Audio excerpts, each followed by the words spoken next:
Bem, agora que o nosso server já está rodando, a gente precisa também do banco de dados para poder gravar lá nossos usuários e fazer a brincadeira da autenticação funcionar. Eu vou trabalhar aqui com o MongoDB. Você pode instalar o MongoDB localmente, você pode usar o Atlas lá do MongoDB, né, que é o Cloud, só que para desenvolvimento, talvez usar o Atlas lá fica um pouco lento, porque você tem a latência da rede, né, da internet, você está utilizando uma versão gratuita, né, os serviços gratuitos talvez tenha também um pouco mais de latência, então no desenvolvimento às vezes acaba sendo chato você ter essa latência, principalmente quando você tem problemas de internet, problemas de rede. Então fica aí a opção, primeiro, instalar o MongoDB, o que talvez possa ser chato para você ter ali o MongoDB rodando como serviço, ou mesmo que não esteja rodando como serviço, você tem que ficar lá startando e tal, provavelmente você não queira fazer isso. E uma outra alternativa é trabalhar com container, né? Você criar um container com o MongoDB. Aqui no canal a gente já, lá como eu falei anteriormente, a gente fez uma série onde eu falei, né, ensinei como implementar uma API com Typeform, TypeScript, Node, Express e Docker, né, para a gente dockerizar tanto o banco de dados, né, quanto a aplicação, ou seja, você ter esses containers aí. Nesse exemplo, eu não vou criar um container para aplicação, porque eu não vou subir isso aqui em nenhuma plataforma, mas eu vou utilizar um container para o banco de dados para não precisar instalar o MongoDB aqui. Inclusive, anteriormente, né, eu fiz um vídeo ensinando lá a fazer upload, download de arquivos, eu estava trabalhando com um container Docker também, para deixar o banco de dados lá. Mas como que eu crio esse container? Primeira coisa, você tem que instalar o Docker, né? O link do Docker vai estar aparecendo aí na tela e basicamente você consegue instalar esse Docker Desktop para Windows, Mac ou Linux sem problema nenhum. Só que no caso do Windows, você precisa fazer algumas configurações a mais. Eu vou deixar aí na descrição um link, né, de um GIST meu, onde eu ensino ali o passo a passo para você instalar corretamente o Docker e deixar ele rodando aí no Windows, tá? Se você trabalha com Mac ou Linux, provavelmente você não vai precisar fazer esses passos a mais. A instalação ele costuma ser mais amigável desses sistemas operacionais do que no Windows, mas você seguindo aí a receita de bolo que eu vou deixar nesse GIST, é tranquilo. Bem, eu já tenho aqui ele instalado. Seria interessante também você instalar no VS Code um plugin do Docker, tá? A extensão do Docker. Então você vem aqui nas extensões e procura Docker. Você vai encontrar a extensão oficial aqui do Docker, nesse Microsoft Docker, que vai deixar tudo lindo aí para você, tá? Para criar esse container Docker, a gente vai criar aqui na raiz da nossa aplicação um arquivo chamado Docker Compose. Docker compose.yaml, né? YML. Basicamente, o Docker Compose é uma ferramenta que permite você orquestrar aí seus containers, né, para eles se comunicarem. Apesar de que eu não vou ter o container da aplicação, eu não tenho aqui basicamente um app, né, que é o banco de dados, né, que é esse container. Então, para fazer de uma forma um pouco mais simples, eu vou criar aqui um container aqui no próprio Docker Compose, tá? Como que eu faço isso? A primeira coisa que você faz aqui é colocar a versão do seu Docker Compose. Eu vou colocar aqui 3 mesmo. E aí eu vou pular uma linha e vou dar uma tabulação. Nos arquivos YAML, a tabulação é importante, tá? Então, uma tabulação, uma só. Bem, depois de colocar o número da versão, eu vou pular uma linha aqui. E a ideia do Docker Compose é que você consiga orquestrar, né, esses containers como serviços, né? Então, eu vou colocar aqui uma entrada chamada service, 2 pontos. E aqui é onde eu colocaria a lista dos serviços que eu vou ter aqui. No caso, eu vou ter um só, que é o nosso container MongoDB.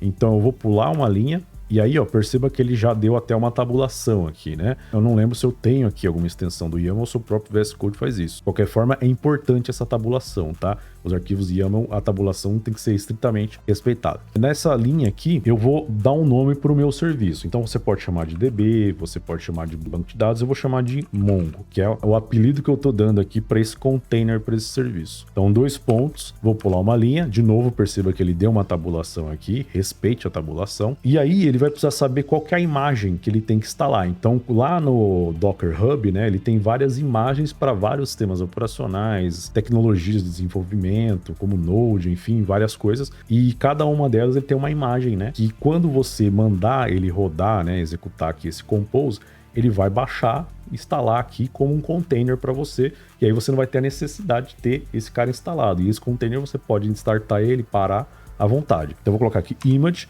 E o nome da imagem aqui, eu vou colocar entre aspas simples, é a imagem Mongo, mas ele precisa saber qual que é a versão. Perceba ali, ó, a imagem oficial do Mongo, né? Já ele tem 1.100 estrelas, né? Muita gente utiliza, muita gente foi lá e avaliou legal. E aí a gente quer a última versão, então vou colocar aqui 2 pontos latest, para ele pegar a última versão aqui da imagem. Ótimo, pula uma linha. Agora a gente vai fazer a configuração de portas. Então vou colocar aqui ports e eu não vou ficar inventando muito a roda não. Então vou dar um enter aqui, perceba que ele deu outra tabulação. E a porta padrão do MongoDB é a porta 27017. Então eu vou colocar um hífen aqui, espaço, e aqui eu vou colocar 27017. Essa vai ser a porta, né, do MongoDB lá dentro do container. Só que eu também tenho que falar qual vai ser a porta pela qual ele vai externar esse serviço. Por que eu tô colocando aqui a porta padrão? Porque aqui ele vai fazer uma instalação dentro do container padrão do MongoDB, então por padrão ele espera que seja essa porta. Se eu quiser, eu posso alterar a porta que eu vou servir para o mundo externo, né? Para o mundo exterior, ou seja, para as outras aplicações que vão acessar esse container. Eu não vou inventar também muito não, vou colocar a mesma aqui, tá? 2707. Vamos dar um enter aqui,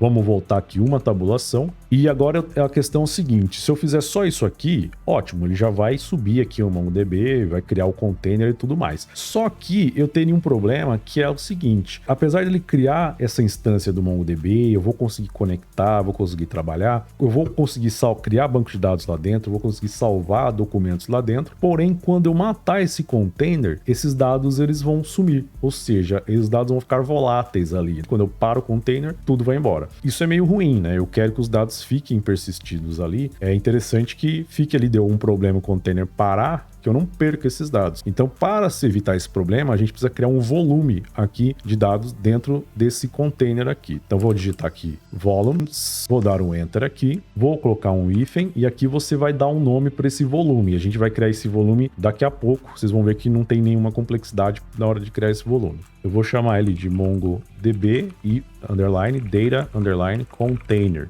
E como ele vai ser, basicamente aqui esse volume vai ser uma pasta onde ele vai gravar os arquivos físicos, né, do MongoDB, vou deixar persistidos ali, de tal forma que quando esse container reiniciar, ele vai continuar lá. Então vou colocar aqui 2 pontos. E na documentação do MongoDB, eles costumam recomendar você colocar no seguinte diretório. Você vai lá na raiz, né, do disco e cria uma pasta chamada data, e aí dentro dessa pasta data uma pasta chamada db. Então nessa pasta que ele coloca os arquivos binários lá dos bancos de dados que a gente vai criar. Perfeito? Então salvei. E agora eu vou pular aqui umas 2 linhas e vou voltar para o início aqui da tabulação. E aqui onde eu vou criar o meu volume. Então aqui eu vou colocar aquela chave volumes de novo. E basicamente aqui é só colocar o nome do volume que eu criei. Então aqui o nome do volume é basicamente esse aqui. Vou copiar aqui e, respeitando a tabulação, colei. E pronto. Então essa foi a configuração que a gente fez para criar aqui o nosso container com o MongoDB. Vamos testar esse cara?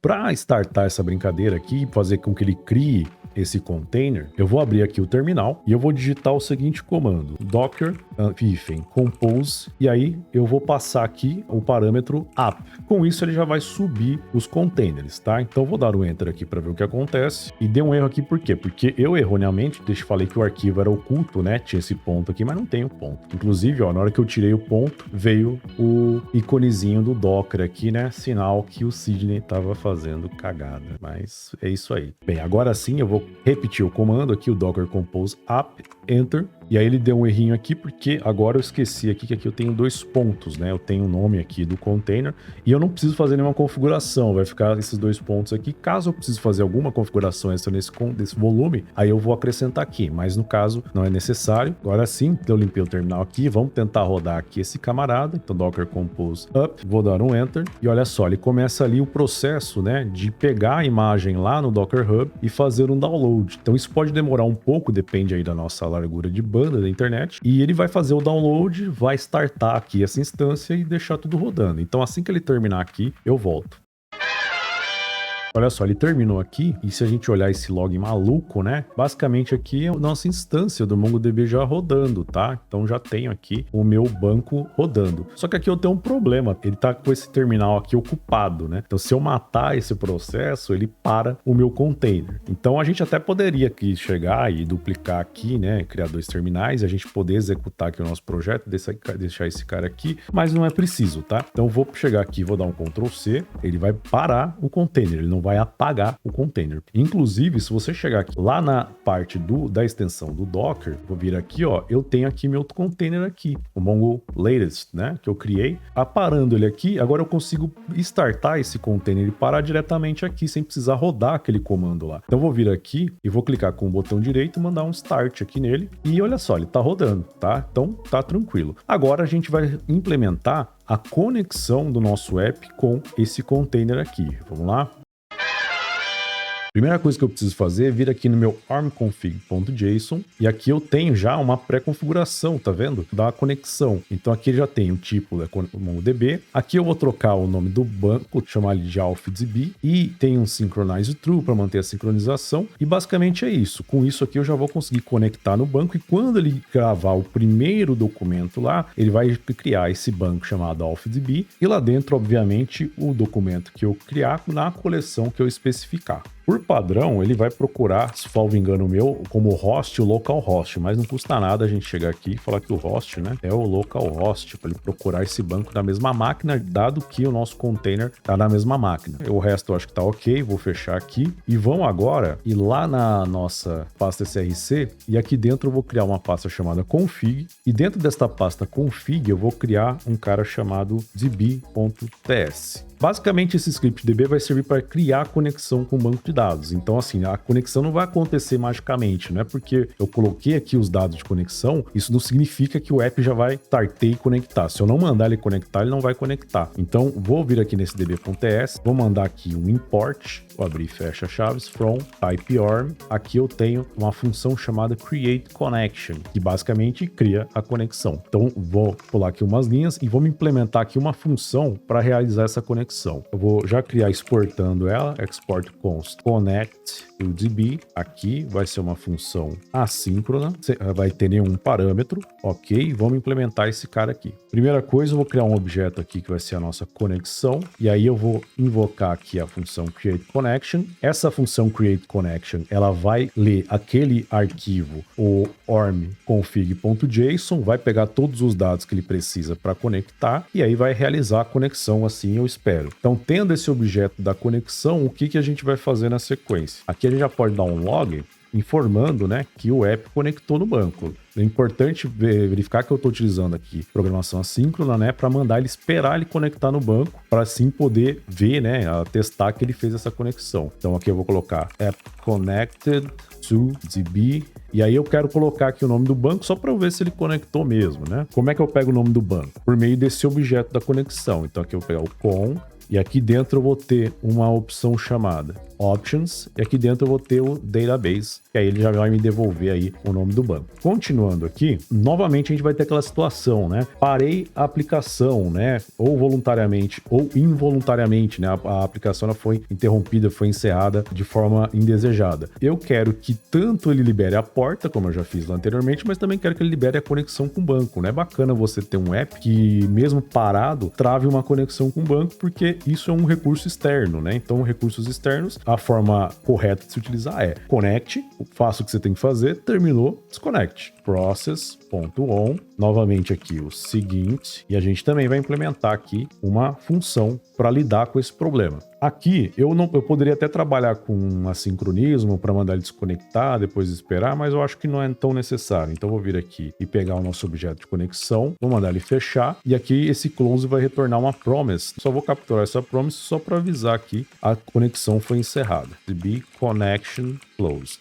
Pronto, só para eu saber que a conexão com o banco foi morta. Ótimo, então o nosso script aqui de conexão já está pronto. Vamos agora lá para o app.ts. Vamos importar esse camarada aqui. Então, import from .config/db. Então, dentro desse db, a gente mandou exportar a função connect to db. E aqui, basicamente, a gente vai colocar, logo após ele configurar todos os 3 middlewares lá, eu mando ele executar a função connect to db. Ótimo, vamos startar aqui a aplicação, né, para ver se tudo isso está funcionando. Então, lembrando que, olhando aqui no Docker, né, eu tenho a minha imagem aqui do MongoDB rodando, ela está ativa, ativa, né? Então vou vir aqui agora e vou rodar um npm run dev e vou aguardar um pouco para ver aqui o log, né? Então ele deu aqui app running on port 3000, deu aqui um logzinho do MongoDB e rodou aqui, ó, app connected to DB off DB. Quer dizer que ele tá rodando. Bom, agora a gente pode começar a implementação aí dos nossos serviços.